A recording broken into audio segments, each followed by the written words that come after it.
विधानसभेत मिळालेल्या यशाचं डिझाइन हे राष्ट्रवादीचंच आहे असं अमोल मिटकरी यांनी म्हटलंय। अजितदादांच्या अखंड मेहनतीनं कमावलेलं हे यश आहे। पक्षातील कार्यकर्ते निष्ठेनं आजही काम करतात आणि डिझाइन बॉक्सवाले अरोरा यशाचं श्रेय घेतात। मिटकरींनी हे म्हटलंय। अजितदादांच्या खांद्यावर हात टाकून सालरी टीमला यशाचं श्रेय बहाल केलं जातं असं मिटकरी यांनी म्हटलंय। गुलाबी रंग दादांच्या पुण्याईनं नावारूपाला आलाय। निष्ठेनं काम करणारा कार्यकर्ता हा दादांचा खरा सोल्जर आहे असं अमोल मिटकरी यांनी म्हटलंय।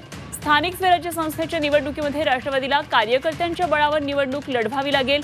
डिझाइन बॉक्सवर अवलंबून राहावं लागणार नाही असंही अमोल मिटकरी म्हणाले।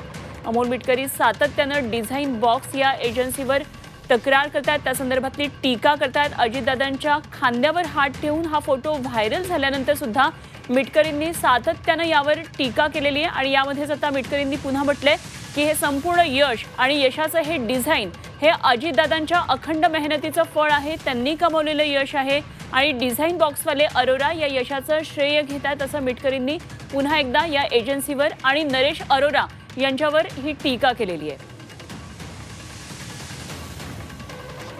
राष्ट्रवादीला मिळालेल्या यशावरून आता वादाचा रंग उधळला जातोय आणि राष्ट्रवादीला विधानसभेमध्ये जे यश मिळालेलं आहे ते डिझाइन बॉक्सच्या नरेश अरोरा हे या यशाचं श्रेय घेतात अशा प्रकारची टीका आहे मिटकरी यांची आणि त्यामुळे त्यांनी पुन्हा एकदा याच मुद्द्याला धरून टीका केली आहे। विधानसभेत मिळालेल्या यशाचं डिझाइन हे राष्ट्रवादीचं आहे आणि अजितदादांच्या अखंड मेहनतीनं कमावलेलं आहे। कार्यकर्त्यांनी निष्ठेनं काम केलेलं आहे असं ते म्हणतात।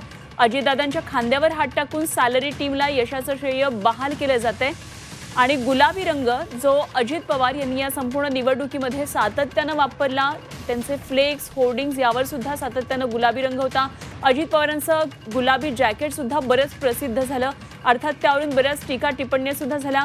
मात्र गुलाबी रंग हा दादांच्या पुण्याईनं नावारूपाला आलेला आहे असं यावर मिटकरी म्हणतात। निष्ठेनं काम करणारा कार्यकर्ता हा दादांचा खरा सोल्जर आहे असं मिटकरींनी म्हटलंय।